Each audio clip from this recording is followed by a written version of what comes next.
If you've always wanted to make a terrarium, not to be confused with a vivarium, but you've never known where to start, what to use, what layers to include, then this video will be helpful for you. It's very clever how terrariums work. It becomes its own little ecosystem. I've got the necessary layers in here, and once that lid goes on, I never have to water or mist my terrarium because it looks after itself. I've got moss and soil and plants, lots of natural properties that produces the necessary humidity for the terrarium to thrive. I've built this terrarium about 3 months ago and I haven't taken the lid off. I haven't misted it once because it looks after itself. You will see some humidity droplets form on the vase. That's the terrarium doing what it needs to be doing. Those droplets will get heavy, fall back into the soil, and it's a self-watering process. Terrariums are really clever and they can last for years. Sometimes you would have to nip and trim the plants. As you can see on here, this spider plant is becoming a little bit tall, so I'll just trim it. Sometimes the nutrients might run out of the soil, so you may need to replace the soil, or as you mist it, maybe mist it with a fertilizer. But generally they are very low maintenance and you just leave them and they look pretty in any space. Any vase or any vessel can be used to make a closed terrarium. I have an old pickle jar here which I'll use for a terrarium. I love the shape of the vase. I'll take the stickers off. I'll probably paint the lid. It's a tight closed lid and this will make a great terrarium. You don't have to spend a lot of money on vases. You can use old jam jars, anything that's clear that you can see your plants through that has a closed lid on. I'm going to make a ball cork terrarium like this one, so let's get going. The first essential layer that we have to include in a closed terrarium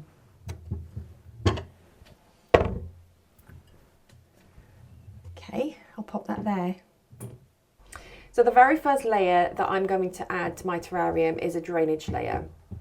Because your vase doesn't have any drainage holes at the bottom, if there's an excess of water that forms in your vase, there's nowhere for that water to escape. So I'm going to add a drainage layer of pebbles to make sure that this soil doesn't sit in a soggy mess, because that will just rot the roots of your plant. So I want to elevate that a little bit with the drainage layer. I'm using some white pebbles here. You can use anything from your garden, any stones, any pebbles. Just make sure that you wash the pebbles or the stones to make sure there's no pests or bugs or ants that you're bringing in from outside that might potentially eat your plant. So just make sure that you've got clean pebbles. So we'll start off by adding the drainage layer first. You can see how much I add. If you'd like to add a little bit more pebbles, that's fine. All I would say to watch out for is not to go pebbles, soil, and no space for plants. So about that much is a great layer for drainage. The next layer I'm going to add to my pebbles is a live moss. And the reason I add moss is because once that lid goes on top of my terrarium, the moss will do the necessary jobs it needs to do to increase the humidity in my terrarium to form those droplets on the vase. Before I add it, I'm just going to give it a mist. It doesn't need to be soggy, it just needs to be damp. So I'm just going to give it a mist and give it a good mix, maybe give it another mist or so, and then add a layer of moss to my terrarium. Okay, I have a really handy tool here that I've put together.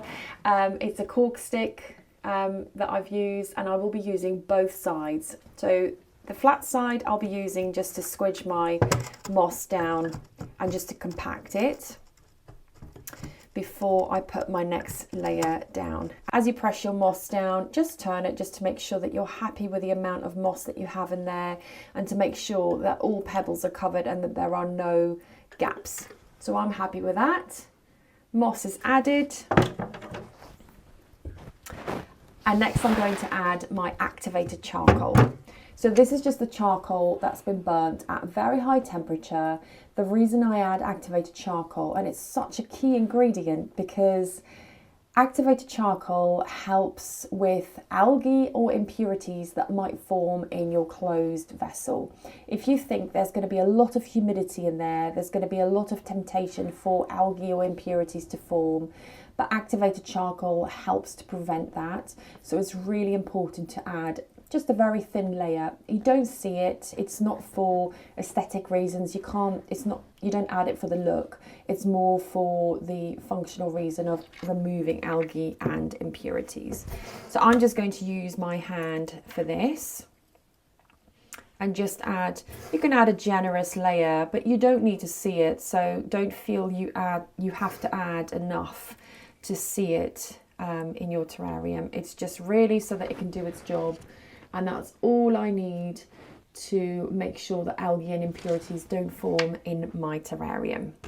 My last layer before I add my plants will be my soil. I've mixed soil together and I have a peat-free soil that I have mixed with some perlite, which is the white volcanic rock. It adds some extra drainage so that the roots of my plants can breathe and have extra drainage, just so that it doesn't sit in soggy soil. There's also some bark pieces here which adds a bit more humidity and also a bit of drainage.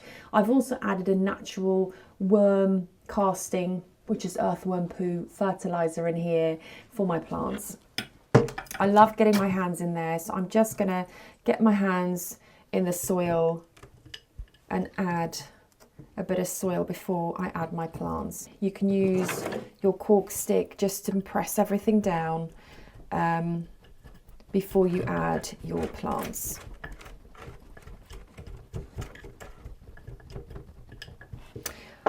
I think I can add a little bit more soil in there. Also depends on what plants you add to your terrarium. Spider plant roots are really big and they do need a bit more soil to really root into that soil. But some of the plants that I'll be using today, I'll be using Phytonia or nerve plant.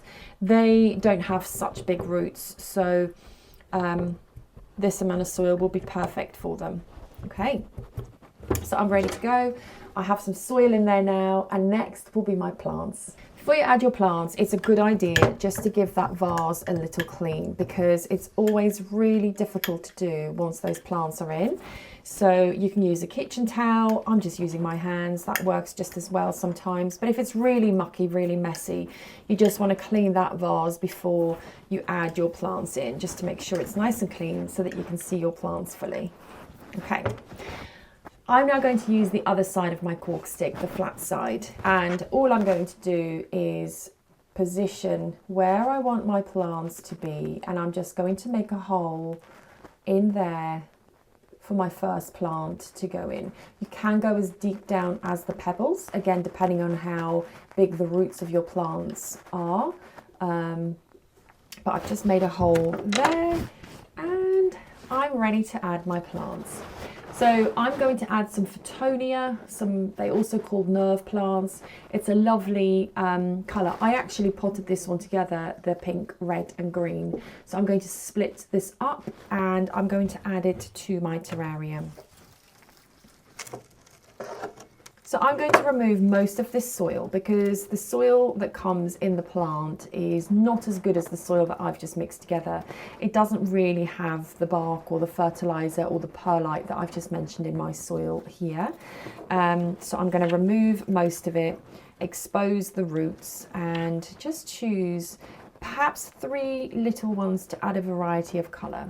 So I think that's going to be a good size for my main plant. And then I'm going to pair that with a bit of pink and then a bit of red. I don't want to add too much because the plants will grow in the terrarium. So I'm going to add these 3. And as you can see, I've removed most of that soil. So this is now ready to go in to my terrarium. First one that I'm going to add is my lovely green Phytonia or nerve plant. I have a really helpful tool here to use, and you can get this online. It's called terrarium tongs. You also use these to feed geckos, like you've seen mine before. So you can get them online or any reptile shop. I find it really helpful just to nip that plant at the bottom and to navigate that in to the terrarium just like that. You don't have to use one of these. You can just use your fingers. That's absolutely fine. So now that my plant's in, I'm just going to secure those roots really nicely before adding the next plant. And as you can see, the space fills quite quickly, so you don't want to add too much and overcrowd your terrarium too quickly, because those plants will grow. I'm going to use my flat side again, and just to make another hole to add, I might go for pink this time. So I'm just going to nip, that there again, and add my pink. And just squidge that down, and then there's a perfect space at the front ready for my red colour to go in. So I'm going to make another hole there for my red colour, and I'm going to use my tongs again facing that way to add my red.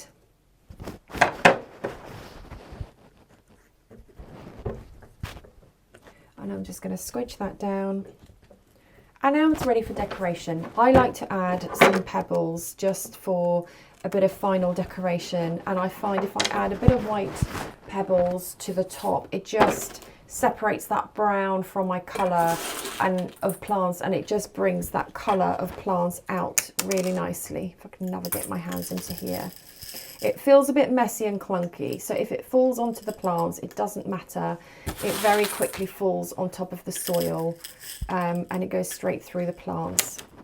So you don't have to be super careful, just go for it. The plants are really resilient, and you can add as many pebbles as you would like.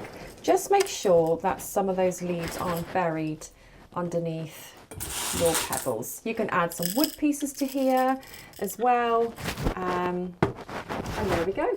The last thing I want to do before adding my lid on top is give it a little mist. So I'm going to give it about 3 or 4, maybe 5 mists. I've lost track how many that is. There's a lot of humidity in there. I pop the lid on top. I'll now place it in a bright room out of direct sunlight, and generally you don't need to open that lid to give your terrarium a mist. Never fully water, because your terrarium doesn't need it. Mist it from time to time if you think maybe the leaves are curling inwards, but generally you can just leave it and it looks great in any space. Thank you for watching. I'll see you next time. Bye.